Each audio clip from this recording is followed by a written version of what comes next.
This is Battleground PA, a PennLive podcast discussing the issues that matter to Pennsylvanians and documenting the events in the Keystone State and beyond that could shape how you vote in the 2024 elections.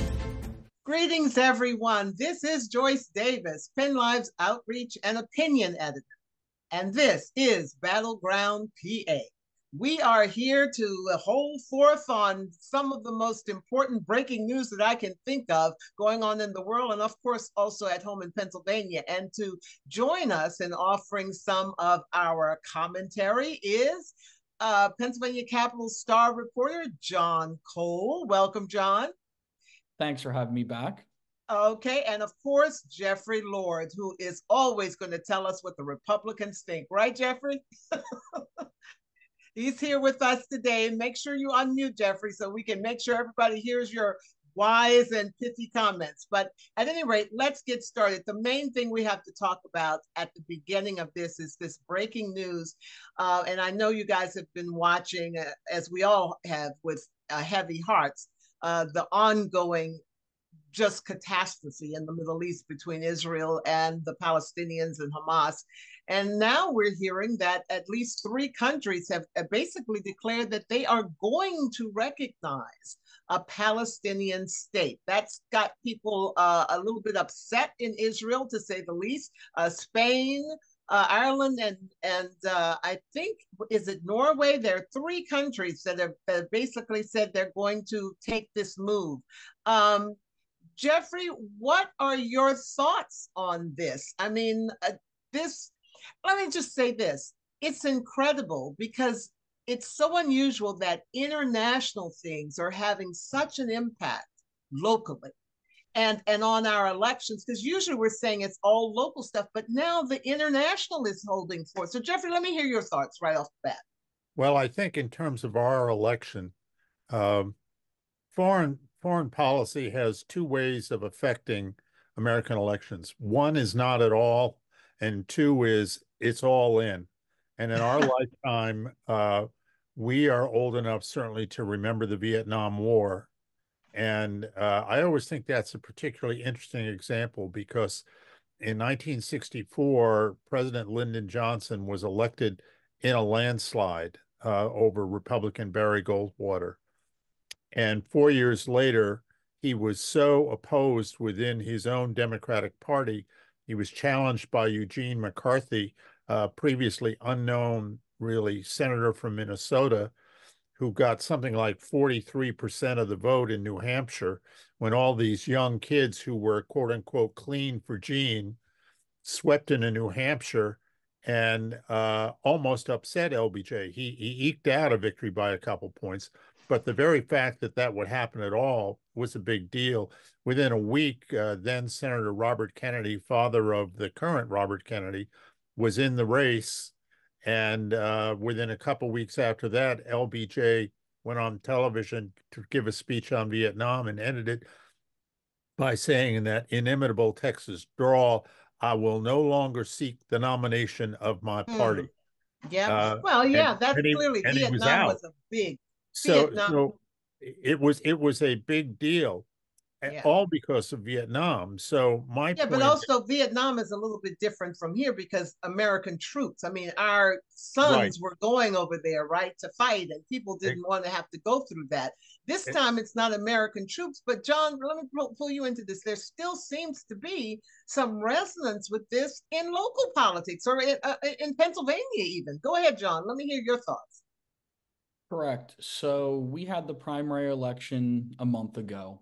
Yeah. And you know that Joe Biden and Donald Trump were essentially unopposed for the most part. But there was, a protest vote against Biden for those who were calling for a ceasefire in Gaza. Pennsylvania is interesting and unique in comparison to some other states where we've seen the movement from those who were calling for a ceasefire to write in, quote, uncommitted. There is no such option in Pennsylvania to vote that way. So you could write in uncommitted. And I think they're still going through the formal tallies to see how many people wrote that in. Point being, though, even though Biden, of course, coasted to winning the state of Pennsylvania in the primary, you still had a chunk of voters that voiced their displeasure there. And let's bring it to this week. Vice President Harris was in Philadelphia, delivering a keynote address to the SEIU convention in Philadelphia. So the International Union elected a new president this week. Vice President Harris was there. As we know, the Biden campaign in particular has made a focus on winning over these unions, making sure that unions are important for them. Yeah. Agreed. And at this convention in which Vice President Harris spoke, I was in the room. She delivered an address about 20 minutes and went over a list of issues about labor issues, the economy, abortion, etc., healthcare, on a wide range of issues. However, in the back of the room of these SEIU members, there were people chanting for Free Palestine. So it's noteworthy that an event in which these are union members and this union's endorsing the president's reelection campaign, to be clear. And there were people chanting, there was like conflicting chants of 4 more years trying to drown out the Palestine chants. So I will say it's not like the whole hall was saying it. I'm saying that there was yeah. And so it's resonating here. Jeffrey, let me ask you this. What about with the Republicans? Is Trump signing off on any of this yet? Or how are Republicans viewing all this? Well, he's pretty pro-Israel. I don't think there's much doubt about that. But there that I can detect, there appears to be absolutely no division in the Republican Party, almost period, let alone about that particular issue. Whether that will happen down the road, I honestly don't know, but I just don't see any division at the moment. And that's interesting. You know, Joyce, one of the sort of magna things that's happening, not MAGA, but big time things that's happening. Big times, got it. Is the condition of the Republican Party itself. Once upon a time, it was thought of as the party of country club Republicans and all of that sort of thing. In the Reagan era, it began to change, and I think that change is accelerated in the Trump era, where what you've got is a base filled with a lot of working class and union people. And that in turn changes the politics. So, you know, we're in the middle of this, so more or less stand by and we'll see. But that's why it will be a fight for those unions. But I mean, you don't have any doubt that the unions are going to stay with Biden, right, John? I mean, all the big union endorsements are essentially going Biden's way, which is expected. I suppose Jeffrey and other Republicans would make the case that even if union leadership is making those endorsements, perhaps the rank and file may feel different. There you go. Right. And I can't speak to that, but that's the question, I suppose. And especially in a state like Pennsylvania, where getting the union vote out is rather important. I can say beyond just living in Philadelphia, which of course these labor and union endorsements mean a lot in Philadelphia. They mean a lot in statewide elections beyond Philadelphia. We know in parts of Western PA, Northeast PA, et cetera, that these endorsements hold weight from the unions. But again, the question will be, will the rank and file members follow the the support from their union bosses there? Because if they do, I certainly think that bodes well for Biden. But if the rank and file were to follow Trump's lead, I think that would cause massive concern for Biden's election chances. We did see a few weeks ago, Biden got some of the union leadership endorsements, and yet there was Trump in Michigan with a rally filled with union members who were all for him. So this is going to be very interesting to see how this unspools here. Well, yeah, and we have a lot to talk about, I think, in Pennsylvania and closer to home. But before we leave the international, what is it with Fetterman running off to the Caribbean to save a Pennsylvanian who brought in ammunition to Turks and Caicos? I mean, what is going on there, John? Yeah, that's an interesting story. So admittingly, again, I've not been doing a ton of reporting, but I can actually cite the good work from PennLive that Amy Warden had a story on it. So really fascinating that Fetterman and a few other members of the congressional delegation decided to go to Turks and Caicos recently to, I guess, urge the release of 5 Americans, one of them being from Pennsylvania. Yes. They were held on ammunition charges. So I believe there was a group of individuals that were flying to Turks and Caicos, and they were detained for having ammunition in their luggage. Because in that island, there's a particular sentence, I believe it is 12 years in prison is the minimum sentence for this. So certainly it would, these people would be locked up for a while. The case being made from those Americans is that they didn't, this was not on purpose. They had this luggage. They had the ammunition there from a previous hunting trip. That's what the wife told a Pennsylvania television station about. So, But and we, yeah, I mean, one of the things I do a travel column now too, and one of the things I advise people, you need to check out the laws of the country you're going to. Yes. You can't expect that just because it's okay here, that it's going to be okay there. And Joyce, especially, go ahead, Jeffrey. not only the laws, which is very important. I'm going to be heading abroad this summer from a Hillsdale College cruise from Barcelona to Monte Carlo, with all Yeah. sorts of stops in between. So yes, you absolutely need to know the laws involved. One other thing that I learned, not in as hard a way as it could have been, but somebody had given me a jackknife for Christmas Mm-hmm. years ago. And Mm-hmm. I, packing up to come home, tossed it in my bag, never thought anything of it. And then later, a couple months later or a year later or whatever, I was using that suitcase and checking in for a flight out of Harrisburg. And what do they find in my suitcase? But the The jackknife. night. Yes, And I yes, said, yes. "Oh my God, take it, take it, take it." Yeah. Well, see, but before we leave this, I will say the other thing, because again, all of what's going on in the Middle East has repercussions, and we've seen now some increased travel warnings for people traveling overseas, and including in European countries. So what again, go out there when you're traveling, make sure you know the laws of the country, you obey the laws of that country, and you know whether there are alerts about terrorism, because apparently those terrorist alerts are increasing, right? So Yeah. John, but again, I just wondered why they would take this extra effort to go and rescue this American because Americans are getting in trouble all over the world. So it's good. It's good. I'm glad they're doing it. But go ahead, John. Fetterman, Yeah. just wanted to say, just Fetterman, again, he didn't go over alone, just to let the Right. audience No, know right. that there was a congressional delegation, Guy Reschenthaler, who's a Republican, actually, who represents parts of Western PA, joined them. But beyond that, so it seems like this is an issue that is bipartisan, just to say it's not like this is a Democrat versus Republican right. thing. Right. And Governor Josh Shapiro also sent out, and Governor Shapiro and a couple of the other governors from the other people who were detained, they also called for the release of these people. So it's not like Fetterman is a lone wolf on this mission. This was No. But a it's strange to me because usually, I mean, I've traveled a lot, and usually your embassies will take care of that. They will send someone to try to work through all of this. Rarely do I hear of senators or Congress people going in and on this kind of level. It's certainly not as a delegation to islands in the Caribbean. So I just think there's something else going on there. I don't know what's up, but It's called publicity, Joyce. oh, maybe it is. Maybe it is. I'll save them. All right. It's always good to save a hostage or something. But let's move on. I know, John, you wanted to talk about some things closer to home in Pennsylvania. So, what is the news now that's breaking? And let's not forget, I'm worried about this shooting that we're hearing in Chester, and I'm wondering if that's going to have some impact on the push for gun laws. But go ahead, John. What's going on in PA?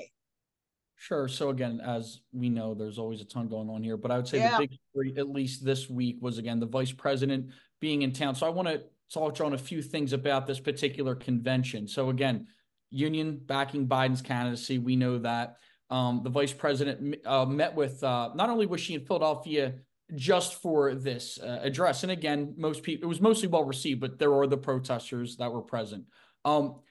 You know who delivered an address at that same convention 2 hours later was Canadian Prime Minister Justin Trudeau, who was in Philadelphia. So he, again, since the SEIU is an international union, they have That's locals right. Yes. in Canada. So the Prime Minister was in Philadelphia, and it was kind of interesting because he, I believe, is seeking re-election next year. So he kind of gave his campaign stump speech in Philadelphia, spoke to members of the press afterwards. And it was fascinating because, again, Vice President Harris and Trudeau met in Philadelphia for this. And guess who else Trudeau met with in Philadelphia before leaving was Governor Josh Shapiro. So quite interesting that during the Canadian Prime Minister's visit here, he was able to meet with the current Vice President and Governor Josh Shapiro. They talked about various future president. You never know. You know, I will not comment on that. But hey, I will say that it's noteworthy that during the visit, Shapiro and Trudeau made a point to meet up. They talked about, and again, I was not in the room for their particular visit. The Philadelphia Inquirer reported that they talked about trade. And that was something that was very interesting, that Canadian press asked Trudeau about trade specifically. And we know the issue of trade, and let's tie this in with Pennsylvania. The issue of trade laws is something that we can see can play out a big, it can be a big issue for voters in Pennsylvania. Jeffrey, you can speak to this as well, where Donald Trump, when he ran, which wasn't a traditional Republican point of view, is he railed against these free trade agreements. And it's interesting that Trudeau kind of talked about, I guess, trade being important between both countries. And he was asked about the potential second term of Trump. Trudeau, of course, not weighing in because he doesn't want to make an endorsement there. But he said he's basically prepared for whoever wins, but made the case that it's good, it's in the best interest of both countries to make sure that they're trading with each other, because Pennsylvania's their number one exporting country is Canada. So believe it or not, there's the local ties there too. So absolutely. Actually, the consul general from Canada came, I think, just recently to Harrisburg, and I interviewed him, and we did a little.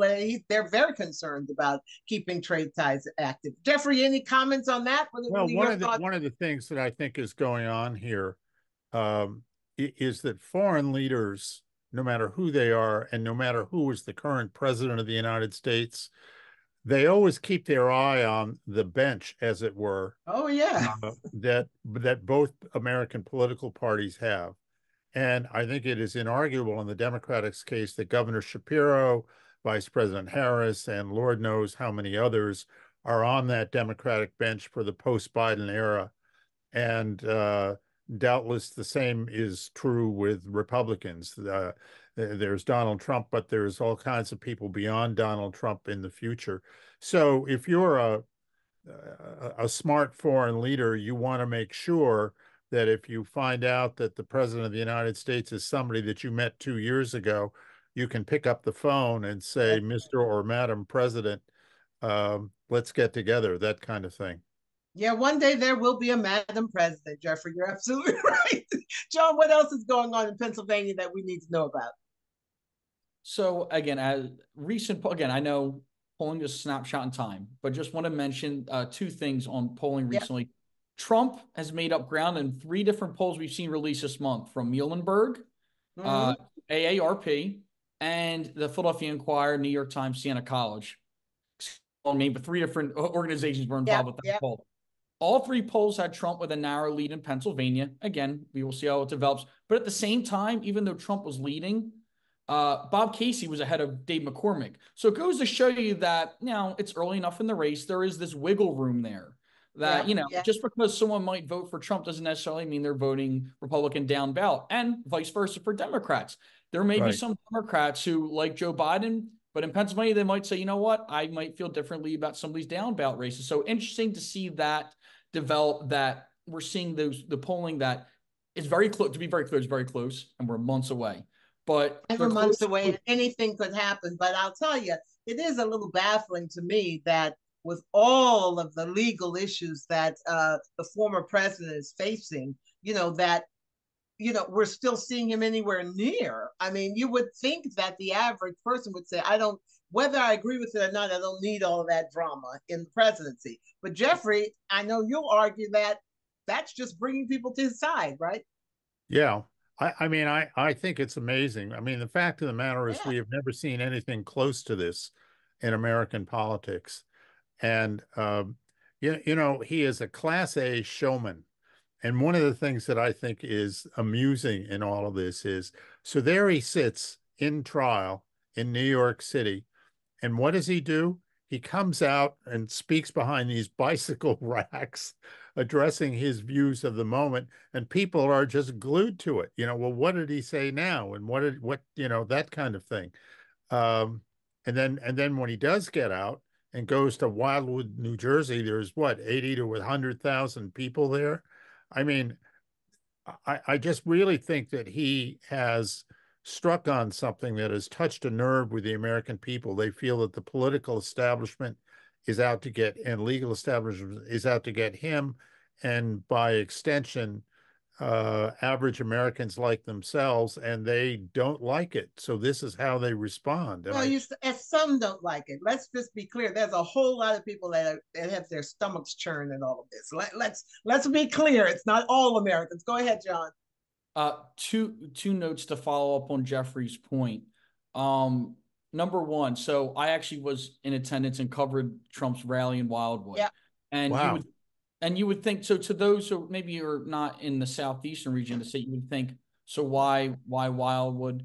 Believe it or not, so Wildwood is a very popular vacation destination for those in the Philadelphia area. As someone who's from Philadelphia, I've spent many a weekends and spent a bunch of time down in Wildwood. So I went to cover it because I can tell you from being in attendance, there was a significant chunk of Pennsylvanians in the crowd. So that's why there was this Pennsylvania angle there. But I have to say to Jeffrey, and a couple of other things are really fascinating, but to Jeffrey's point, the Trump campaign said 80 to 100,000. I got to tell you, it was not that much. It was still a very impressive number. I've seen other estimates of 30 to 40,000 from those there, which again, to be clear, on a chilly Saturday evening on an off, not in season weekend down the shore of a small town, that's impressive. It was, I even talked to some Republicans who said it's impressive, but let's also not be fooled. Everyone who goes to see the show doesn't mean they're going to vote for the show. I'm just saying.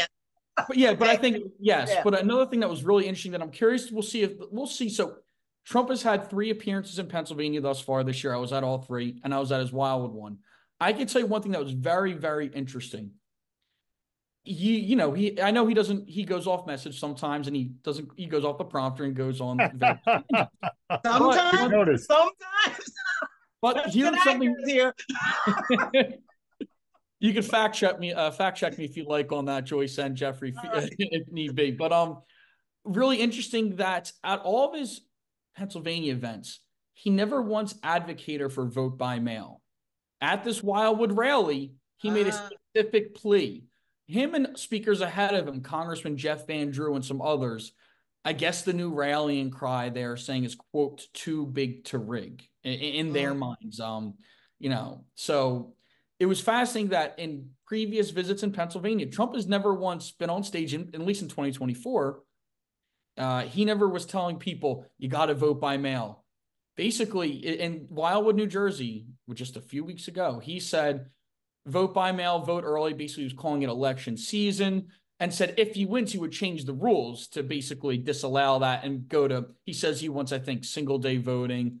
He wants very different voter ID, et cetera. But he was saying that to beat the Democrats, they need to embrace us. So fascinating that the message has shifted, at least from a month ago when former President Trump was in the Lehigh Valley and I was in attendance. He didn't tell people to do it then, but a month later, he goes to Wildwood, New Jersey. And you've mentioned that at a former Republican gathering, that people were actually saying we can't let this go like this. We've got to embrace mail-in voting. Jeffrey, that only makes sense. Why tie your hands behind your back, right? I mean, well, I think that's right, but there is skepticism, and I got to tell you an amusing little anecdote. Last Friday was the night of the Pennsylvania State Committee dinner, which was in Harrisburg at the Sheraton over there. And I went, and as I'm meandering around the cocktail party hour, my phone, buzzes, and I look, and from the Trump office, it's a picture of a drop box with a broken lock on it. The point being, you got to be careful. Absolutely. This whole business. And I thought, yeah, that is exactly right. So you have to be careful, but you know what? I mean, our elected officials from Al Schmidt on down they just have inspired such confidence, I think. Go ahead, John. I actually have a question for Jeffrey here because, Joyce, remember the conference you referenced about those Republicans? Yes. I was there, and Jeffrey was in attendance to Pennsylvania Leadership Conference, as we know, again, a gathering of conservative Republicans, Scott Perry and some others in attendance. And they made that the plea there to vote by mail. We've seen now Trump say it. We'll see if he continues that message in Pennsylvania. Sure. We don't know if he shifts. But I'm curious, Jeffrey, you mentioned beyond the skepticism, do you think Now with Trump potentially being on board, will you get more Republicans to back it, or ultimately do you think this is all for naught and they ultimately will just disregard his plea to vote by No, mail? I think some people will pay attention Yeah. to it. I do. I mean, I just think there are, you know, and he's not the only one. My friend Sean Hannity is out there talking about this. This is coming from multiple prominent voices on the Mhm. national conservative side of the aisle. So um, I don't think we have heard the last of this, and it's still early. As we go along here, I think you will probably slowly hear more and more. But by the time we get to September, you know, the traditional Labor Day kickoff, I think you really start to hear this. And I think it only makes sense that, let's just get real. Let's make it easy for everybody to vote. Yes. But Republicans. By the way, just sort of an aside here that has nothing to do with this, but Joyce, right before we went on, I was telling you there was some news about the an attack or something on the Yes, RNC yes, at headquarters. the yeah, Up in the Republican corner of my screen here is flashed a news alert from the Hill, and I'll read it for you. It's one please. sentence. RNC headquarters locked down after receiving vials of blood. Oh my goodness. So someone has attacked the Republican now, and they don't know who has done it. Apparently not. Too Well, soon. that's something we'll have to keep our eyes on as we look into this next week.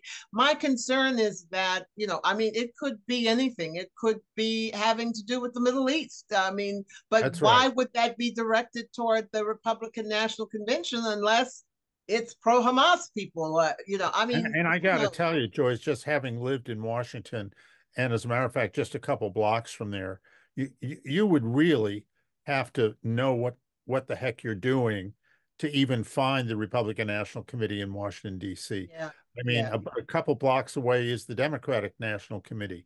If you didn't live there, you wouldn't know. And Oh, but so, but trust me, a lot of people know how to find out if they want to. If they're yeah, looking yes, for in this some of day and that, age, they do. That's yeah, yeah, yeah, yeah, John.